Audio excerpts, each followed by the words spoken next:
presented by Prize Picks. Get $50 instantly when you play your first $5 and you use the promo code WELCOME to Light Years. Summer League's still going on, but I have left Vegas. I am detoxing. I am, quite frankly, in hell. Not gonna lie. How long does it take you to get over Vegas these days, Andy? Oh, a week and a half. It's got to be. I don't know about you, but there's not enough water in the world that can get me through Vegas. After what were you there for a weekend? 4 days? 3 days? In like 105 weather? Thursday to Sunday, so 3 evenings. Got in there early on Thursday. Work. Got to see the Cooper Flag Bronny game. Friday, obviously went out Thursday night. I actually did not do anything exciting Thursday night. I kept it very old man washed on Thursday night. But Vegas always wins because by Friday it was I was back in the game. Yep. And it's awesome. I love Summer League. It's so much fun to go to the gym, converse with people, but you know how it is. You do that, then you go to dinner, then you go out at night. Next thing you know, it's a city that it's not like the Bay Area where it's midnight. I'm like, oh, this is late. Everything's 5 a.m., that type of thing. Who knows, Long and short of it is now I'm back and I am a tired man. Hey, at least give me some good news. Tell me you heard some fun stuff. Tell me through the beers, double IPAs, triple IPAs, quadruple IPAs that you're scarfing down over there. Hopefully you had some good food, but at least tell me tell me Mike Dunleavy went up to you and told you that, trades are on the way. Kuminga is gone soon or he's going to resign soon or LeBron's on the way. Mike and Kirk came up and said, "Get ready to sit in that chair all summer, baby." All summer. No, I didn't talk to that, but I did talk to a lot of people. It's kind of the fun thing about Summer League is you just end up networking and kind of exchanging gossip with people the entire time. You know what I mean? Everything's kind of this is what I'm hearing. This is blah, blah. And so you piece it together, take it for what it is. Man, it does not seem like this Kuminga thing is going to end anytime soon. And I'm shocked. I'm not shocked that we're at a place where it's more likely he's coming back than a sign and trade happened. I thought there was a very realistic chance that's how it was going to play out. I think I predicted 60% gone, 40% back. Right. So, that's not crazy. And to be fair, it's still all on the table.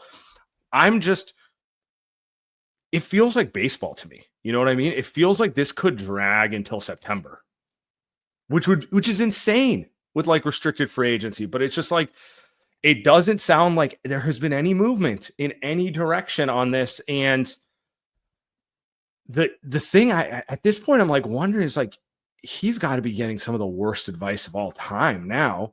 Cause it's there's no money out there for him either. Where's this offer going to come from? It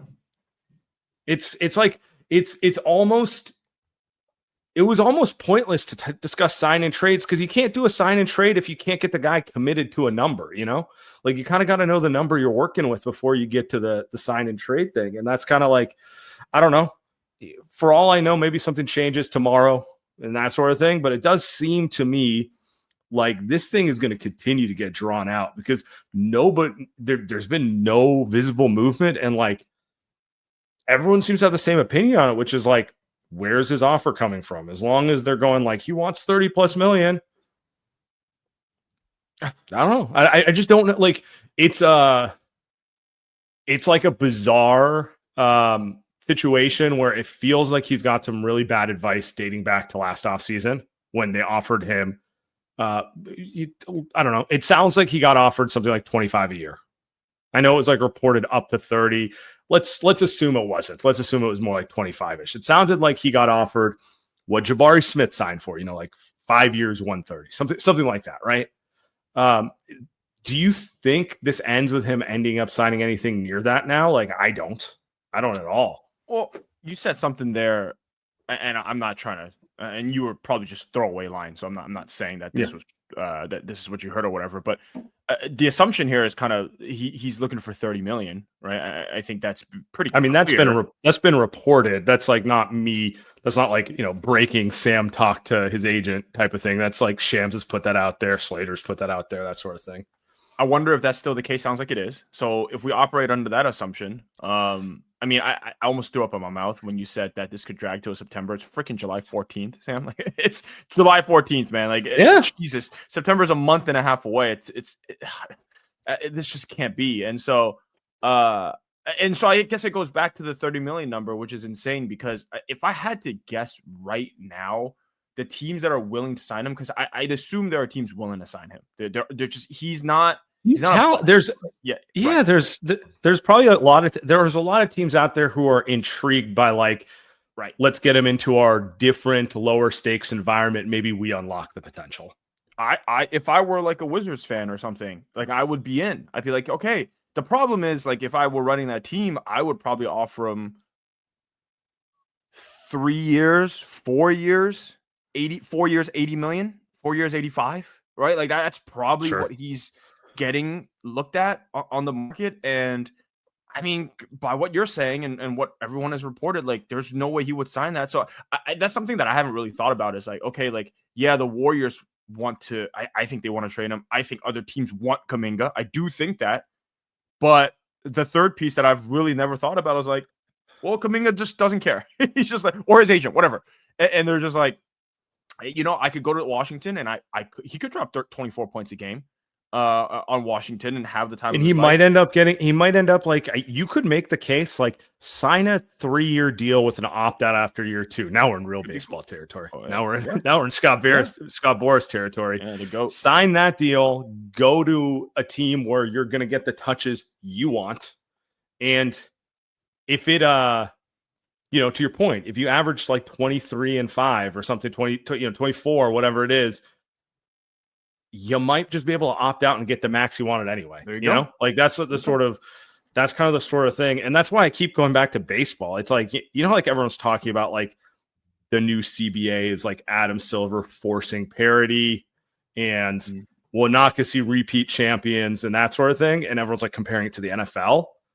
But to me, I'm like looking at this as like, I'm seeing teams now operate like MLB teams where they're like afraid to offer a penny more than what their spreadsheet says a guy's worth, And I think that's leading to like this insane stalemate where in like the old system, I would have been like, bro, this is terrible. Now I'm like, I don't know. What if this is the new normal? What if this is like every offseason, Scott Boras has all his clients unsigned like till the day before spring training. Yeah, I don't think that's good. I don't think that's like an enjoyable system, but like, what if that's how this ends up? Well, it's also really bad for the teams in terms of like whether the players are going to be good or not. More often than not, when the players sign like super late, and baseball, I guess, is a little different. It's not really a team sport. It's pretty individualized, but like it's still not good for the team. Like if this really drags on that far, and it's obvious that the Warriors are like, hey, like we want to trade you. And Kuminga's like, hey, I don't want to go back. And then all these reports are coming out. It's like, oh, well, we're going to re-sign him with the understanding that we're going to trade him. How does that help the team? Like, let's think about that, right? How does that help this team win games if they're bringing someone back that obviously doesn't want to be here and the front office doesn't want him there? So it's kind of a lose-lose. Does anybody win in this situation? I guess the second apron wins or whatever. The Kirk CBA and Joe. wins. I don't know. Yeah, I don't even know if they win because like if the team isn't good, it can't be good for them, and this isn't good for the team. So I think right? This is a win for teams in the sense of you're going to probably see a lot of guys sign early extensions this offseason because they're like, I'm not getting into the situation that because it's not just Kuminga, but it's Giddey, it's Grimes. It's like you're going to see a lot of guys doing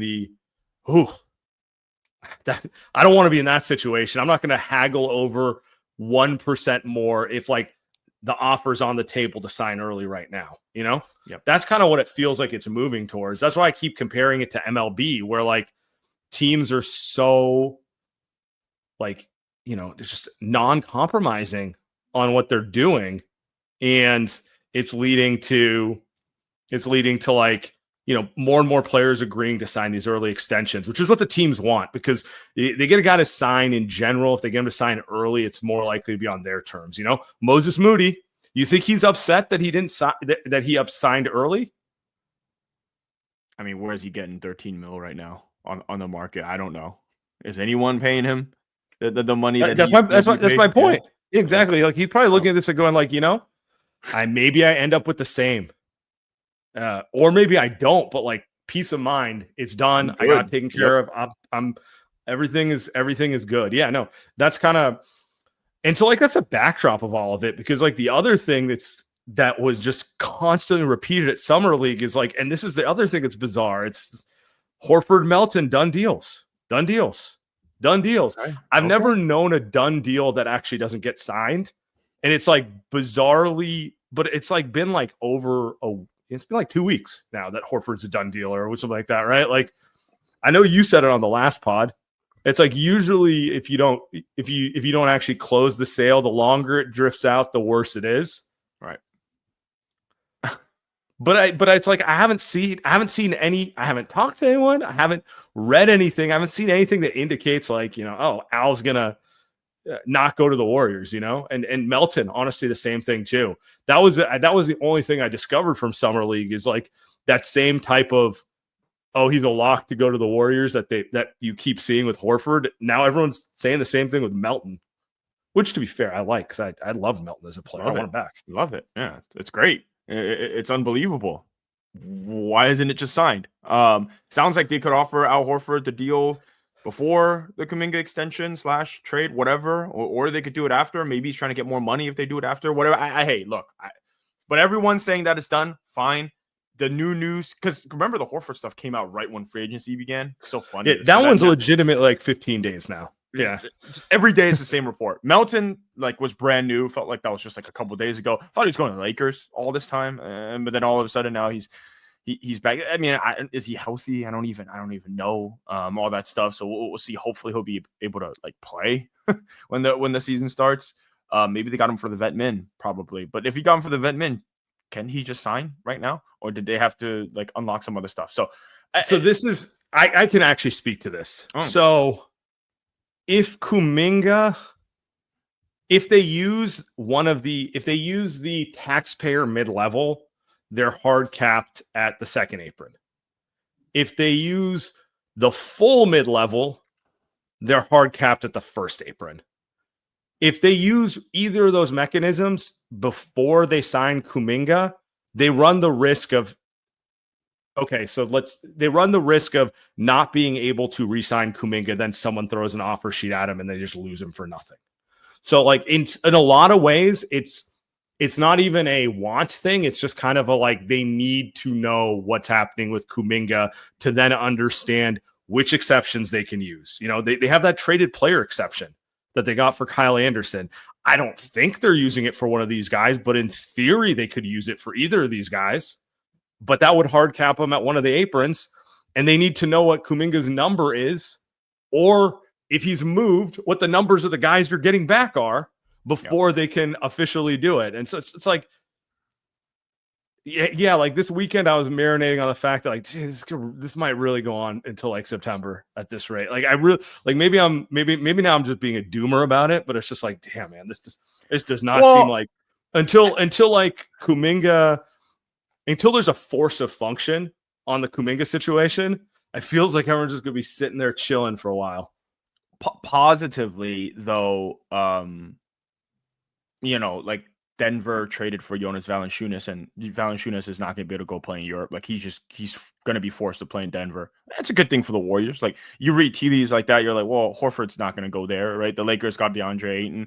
Lakers pretty much use all their roster spots, so they don't look like they're going to save one for DeAnthony Melton. So there's that kind of stuff where you're sitting here. I will say positively, I'm not doubting that Al Horford and DeAnthony Melton are going to be Warriors. I'm not doubting those things. So I am happy. As you are, and I think everybody listening are, because those are. Yeah, I think that's the only problem. Is we are going to be sitting here looking at the Kuminga thing, and not just that, but even if finally you do get something done for him, and it's most likely going to be for $20 million, $22 million, what you're going to get back is $11 million. What the hell is $11 million going to get you unless you put Moody in that deal or whatever? But now you lose Moody. And like stuff again, we've had this conversation many times.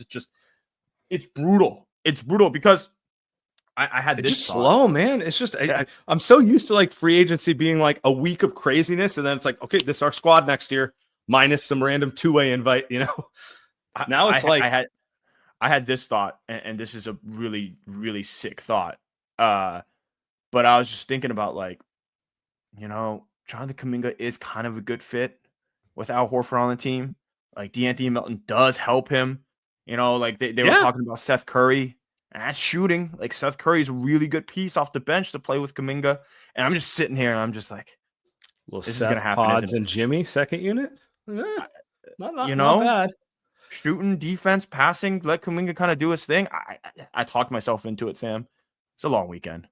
It was a long weekend. So anyway, that's where I'm at. Let's dive into that. But before we do, who you got for the home run derby tonight? Jung-Hoo Lee.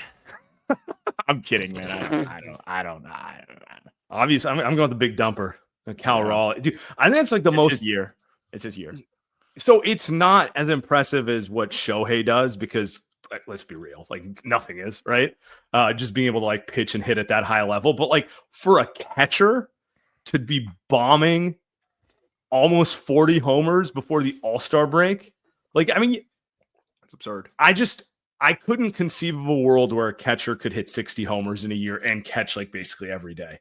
Kind of wild to me. And so I'm kind of all in on him. Like, how like sometimes guys are chasing statistical milestones and it makes you kind of root for them just because you want to see it happen.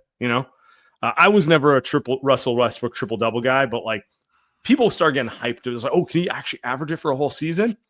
That's kind of where I'm at with like Cal Raleigh. I want to see him put together just like a ridiculous home run year for a catcher. I think it's kind of cool. I don't know. It's just I've never seen it before. I think it's kind of cool. So I'm picking the more on 21.5 homers for him tonight in the Derby, and we'll see where I land on this, but I'm feeling pretty good about that, guys. As you can see, basketball season may be over, but the action doesn't stop on Prize Picks because baseball is heating up. Set up the plate on Prize Picks. Add your favorite baseball players to your lineup so there's strikeouts, RBIs, first inning runs, home run derby. Get in on some of the all-star fun. Make your call with more or less and play for your shot to win up to 2,000x your cash. Prize Picks is the best way to win real money this summer. Make your picks in less than 60 seconds and turn your sports takes into real money all season long. Very simple. Download the app today. Use code LightYears. And get $50 instantly when you play your first $5. That's code LightYears to get $50 instantly when you play your first $5. Prize Picks, run your game. All right. So let's dive into that. Let's say everything is. Let's say the Kuminga thing works itself out and he's back on for like some sort of 20-ish a year, but he's back, right? Let's say Horford and Melton, let's say we don't get stuck in the chair and they actually sign. What would your start? And maybe they get Seth Curry too. And then they're bringing back all the kids. I don't even want to call them kids because at this point, like Moses Moody's been a contributor. Pod's basically a starter. And then obviously you got Steph, Jimmy, and it's not a bad roster or anything. Where are you starting? Well, who are you starting? Ooh, wow. I'm going Steph, Melton, Jimmy, Draymond, and Horford. Gosh, that is a lineup that is not going to make it through the season. But that's a perfect starting lineup. You get it's a lot of good defenders. I mean, look, you're not going to play that lineup like 30 minutes a game. You might not even play that lineup 20 minutes a game, but that's a lineup that fits really well on both sides of the ball. You got defense at every position, except for like maybe point guard. But offensively, like now you've got shooting. Like Al Horford and D'Anthony Melton are shooters. Horford is a really good shooter. Melton is a really good shooter.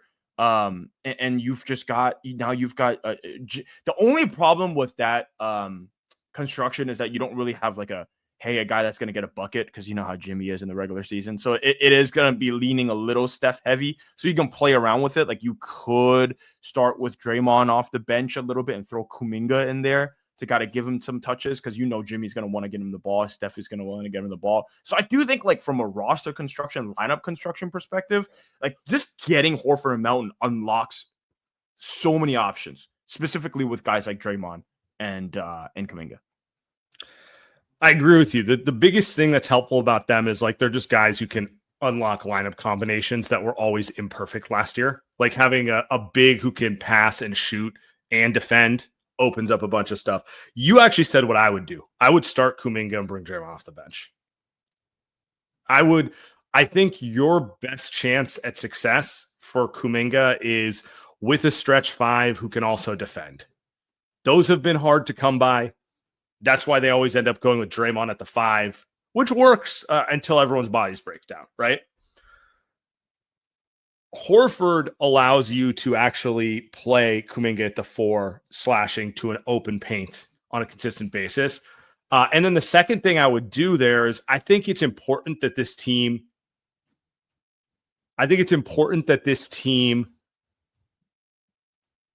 how do I put this?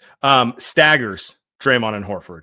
I want one of those guys on the floor all 48 minutes. I don't necessarily need them both to start. I need it to be like Horford plays 23 minutes a game, Draymond plays 27 minutes a game, little overlap. I actually think that's the best way to win it. Let's be real, like Kuminga then becomes a necessary chaos agent for you at the same time. And you're putting him in a situation where he's playing with a lot of really high IQ guys where they're going to make the right pass. They're going to make the right decision. And he could just be kind of a chaos agent using his athleticism to finish plays in a way where, like, let's just be real, Horford and Melton aren't going to. I think I do like that. Like to me, like it is a pretty decent bet at getting the most out of the team and out of Kuminga, really. Like if that's your goal, is to bring out the best version of him because you believe he can lead to winning, like all the same conversations around him, like averaging 20 plus points against the Timberwolves and stuff like that. Like they have to put a roster around that makes sense, which is a lot of shooting, right? Two shooters, a lot of defense, a lot of team basketball, because what you don't want to put guys around him that don't know how to play. Now you've got, like, that's what they've done in these last few years, where it's like, or that type of style. It's like you can't play Wiggins and Kuminga at the same time, because neither of those, like Wiggins is not like he's a guy that should be in the Kuminga position and vice versa. Like it's not, he's not making him better, right? By being he's not an on-ball decision maker. Yeah. Not like that. No. So I think it makes sense with or without Kuminga being back, but in the case where I think we're looking at most likely he is being back, it is like can they get another shooter? Like, I don't know if Ben Simmons, I've seen Ben Simmons' name thrown out there. Like, I don't know how that would work. Like Ben Simmons Kuminga, like that's a weird one, even though I kind of like Simmons. Like he kind of played pretty well, especially defensively last year, but I don't know how you make that move and put him next to Kuminga. Like that it doesn't make any sense at all. But like some people thought the name like Trey Lyles a great fit, right? Because he can just play the four and he can shoot a bunch of threes and space stuff out for Kuminga where he's not standing in the paint the whole time. I think one of the big reasons why Kevon Looney's not on this team is they just can't play him anymore. Like they just can't play a guy like that and consistently be able to play guys like Kuminga. It's not one or the other. You've got to change Jimmy. the way Jimmy, by the way. And Jimmy too. Yeah, right. Yep. Jimmy, in his case, is one of the best low post players in the league. Like you want him having the ball in the post because he's either going to get himself 2 free throws, finish a layup, or he's just a hell of a passer to shooters. But if you don't have shooters around him, then that passing is not all that valuable, you know? I didn't even think about that, but yeah, that's a huge one. Like Jimmy makes almost all, like he raises the floor of this team so high, to the point where, what were they? 27-5, 25-5, some ridiculous record when he played. I think the next step here is how can you make it so that Jimmy Butler doesn't have to play at max effort in the regular season and you still win games? Because I think it's clear that if Steph and Jimmy just decided to play all out all season and miraculously they stay healthy, they're a top 3 seed. But that's not going to happen. So which player do you entrust the bulk of those regular season minutes to? And I think that's Kuminga. In the situation where you re-sign him, it has to be him. Has to be. Yeah, you're at minimum, you're expecting him to be an innings eater who's going to carry a lot of scoring load night to night. He doesn't need to, be ISOing late in the game to win the game or something like that. But it's just like, yeah, dude, if he could score, he can score. He is athletic. If they put high IQ players with enough shooting around him, he's going to score just by virtue of how athletic he is. You already know how this works. Horford has the ball at the top of the key. Steph sets a back screen for Kuminga. He cuts baseline, easy layup right there because Horford's man, the center, has to actually guard him when he's standing on the 3-point line. And Horford can actually make that pass because he's a hell of a good passer. And, if Steph sets a screen for you, it really doesn't matter who you are. Your man's going to go with him before he goes with you. So it's like, those are, and that's such a Warriors way, by the way, to get the most out of like their young guys too. Let's just like try to add smart guys and you take advantage of the Warriors' athleticism, where it's really the like IQ and insane shooting gravity of Steph that the defense is reacting to. I think it's the way the Warriors do it, but it's also like the best way that Kuminga kind of do it in a way that's a winning environment. Like, could he get his own buckets? We know that he can, but I think the Warriors needed to be done in a winning environment, which is different than the way that he wants to do it. So, again, I think we're operating now under the assumption that he will be back, Sam. But I'm still holding out a little bit, thinking that like at this point they're still waiting. They're still waiting for a reason, because I don't think the Warriors aren't just going to be like, "Hey, we're going to pay you the $30 million." Like, I don't think that's going to happen. No, that's.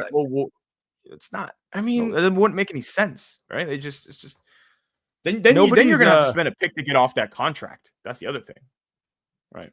Yeah, it's kind of crap. It's like you don't negotiate against yourself, like if he has that offer on the table, then you talk. But if he doesn't have that offer on the table, you kind of offer him what you think he's worth, and like a lot of wings of his level, they're interesting, but they haven't fully formed and put it together. Like that's the numbers that they're ending up at based on these rookie extensions. Like Jabari Smith, not as talented of a scorer, but arguably a much easier fit on most teams because he's a shooter and he's an off-ball defender. He got that, 20, 24, 25-ish number, like the market's kind of set that these wings who are not superstars, but have some tangible talent, like you end up around 20. That's kind of where you're at. You're not like, yeah, if you show us that you're a superstar, then we'll give you the max, but you haven't done that, so you're gonna be in that 20 range, which is still very good money. It's gotta be brutal for him, because Herb Jones got 20, I think it was, over the weekend.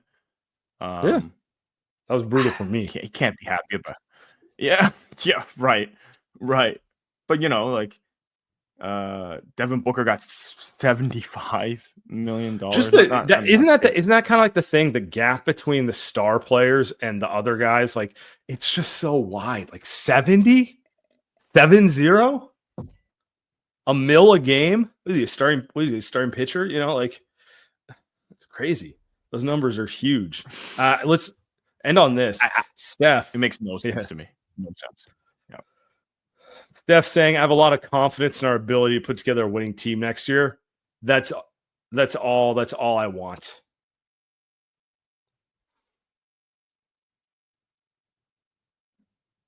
I think he knows what's going on, That's my take on it. I think this is a weird summer. That's what I'm going to say. I'll just leave it at that. Yeah. I think just things are moving at a different pace than we're used to. And I'm trying not to overreact to that, but it's like, it's nothing if not kind of annoying to watch this whole thing play out. Yeah, look, Steph is going to be Steph. He's going to be confident. He's going to be optimistic because he's Steph. He's going to be the nice guy. He's never going to do the LeBron shtick. But it does feel like he's kind of like, if there's one person, I mean, Steph was probably the guy that's recruiting Al Horford. He's probably the guy telling DeAnthony Melton, like, just hold tight. Like, we got you. Like you're going to get paid. Like they're not going to go back on their word on this type of stuff, right? So there's a lot of cachet when Steph says it. I don't know how much cachet it is when Joe says it, right? Or Mike Dunleavy says it. Like these guys are, because they're front office guys. I don't know how much you want to trust them when you're players, but if Steph says it, right, it's a little different. So my assumption is Steph kind of like, he kind of knows those guys are there, and he's the reason those guys are coming here. Like both those guys know exactly how they fit with him in the Warriors system. Like it doesn't take a genius to see like Horford and Melton are ideal. And to your point, like who knows how he looks post knee injury? Is he gonna be ready to go, or is it gonna be kind of a weird rehabby season? And like who knows? Is Horford still got one more year left, or is it 1 year too late? But like we know how they play basketball and how it just perfectly fits into the Warriors. Yeah. Well, if Steph is happy, Light Years is happy. We're cooking. We'll be around. I mean, one of the things that sucked about last year is I did genuinely love the fit with Melton. And, once he got hurt, everything just kind of went sideways, right? And, he never really got it going. So I would love to have him back just because I do think he's like the ideal Drew Holiday, Caruso type that we've always wanted to put around Steph, This team is a version of 2022 where you are looking at if you hit on these players being healthy and taking a step forward, like you are a true title contending team like 2022 with Otto Porter and Wiggins taking a leap and these other guys that kind of fit perfect. Bielitsa, even GP2 playing out of his mind, like all these guys that were perked out. Like that's Will Richard, maybe. Will Richard, we didn't talk about Summer League, so maybe we'll do it on the next show. But Will Richard, Tuhi, but Will Richard, I think he could play some minutes. Like, I don't know, probably not big minutes, but like, I'd like to see him. He looks like he could play some damn defense, man. He's long, he can shoot a little bit. He's quick, very quick. Yeah. I like him. That's the guy I like. Those are, the Thunder essentially just roll out like three guys like that around Shea, where it's just like these defensive guards, like they're probably 6'3", but they play like they're 6'6" because they're long and physical. They know how to like guard the ball and not get fouls called on them. And then they just understand how to play off of dudes on offense. Like they know their role, cut, make a quick decision, hit the open shot. No, I think he's going to be an excellent pick. And to your point, I agree. Like if they get Melton, like, hey, Will Richard, just watch what he does and do it, just do that on repeat. And to your point, like if he can do it, if he can hit shots at an NBA level next year, he'll get into the rotation because you can never have too many of those guys. You can never have too many 3-and-D guys. End of story. Like there's never, it's like, all this guy does is defend and hit threes. Like, okay, yes, I'll throw him on the floor. This team doesn't have enough of that. Exactly. And like he's older. He played at a high level. I think he's like another huge in the Final Four. Huge. He's got stones. He's played in big games. He's got that dog in him. It's not a project. Look, it's a second round pick. Like honestly, if either of these guys, like both of these guys suck, like I don't think it says anything. Like it just is what it is. A second round pick. I'm not. It wasn't Will Richard like the last pick of the draft too. So it's like whatever you get from these guys is gravy. But at the same time, it's like I do think he reminds me of Quentin Post in that like he should be ready to play relatively quickly. The other guy looks not as ready to play. So whatever. He's also a lot younger. He's kind of different than what they've done in the last few drafts, to be honest. Usually they've gone for like the older guys, and he's Bogut vouched for him. If Bogut says he's good, I'm in. Yeah. We'll see. I thought his second game was a lot better. But yeah, he doesn't look Tui doesn't look like a guy who's going to be contributing in a meaningful way next year. He reminds me of he just reminds me of a guy that like Will Richard, like you just said it. Like the dude played in the Final Four. He was really good. Tui looks like a guy that he needs to get used to the bright lights of Summer League, the bright lights of NBA athletes. I think he needs to get used to that before we can make it. He is big though. I will say that watching him in person, like and like he looked far more like 6'9", 6'10" than like 6'6". You know what I mean? Like he looked like he had good size. He obviously has good feel. We'll see if he could shoot it. Plus side, it all comes together and he's like a great glue guy, connector that they love. Downside, he's just not quite good enough to do it at the NBA level. Like, we'll see how it pans out in a year or two, right? They love their Wouldn't be surprised on either way. But I will say this on the Will Richard point. Like, you mentioned GP2. Where was GP2 drafted? Was he drafted? Exactly. Undrafted. Yeah. Was he drafted? Yeah. Was Lou Dort drafted? Oh, I don't know. I assume no, now that you ask it like that. Nope. Oh, wow. For some reason, and I do think the league's getting smarter with this, but for some reason, like these type of players, like the 3-and-D guard type, like teams just love to reach on like more tantalizing tools. And like a lot of these guys, it's like if you know your role and you're a good athlete, like you can sneakily find value those type of players at undrafted second round picks. Another player, by the way, who's an example of that is DeAnthony Melton. He was like the 46th pick. Yeah, so I'm not writing off Will Richard. I'm not writing him off. I wish Mike Dunleavy's front office was drafting the last couple years that Bob Myers was, because it does seem like his office has a good eye for, like, it's just a good eye for, like, that's what they were hoping Jacob Evans was, and that just didn't happen. Yeah, so damn, you just brought Jacob Evans, but I didn't remember him. Yeah, that was brutal. But like that's what it's just like. Jacob Evans was so slow and he was so small. I don't know what they were. It's like immediately he looked terrible. But it does seem like this version, like they just know how to draft guys that can just play. Like we'll see. I mean, I don't know. Like maybe 3-4 years from now they'll be picking in the lottery again. But like we'll see if they can pick in the lottery. But as of right now, it's like, hey man, like they pick Quentin Post, pretty sweet pick. Like, and then they go with Will Richard. Like I don't want to speak too early, but pretty good pick. So I don't know. Like I like it. I like these guys that they're going with. Yeah, because it's almost like it's lower expectations at that point. So you're like trying to find guys who do specific things, as opposed to at the lottery, everyone's looking for a freaking superstar. So, yeah. All righty.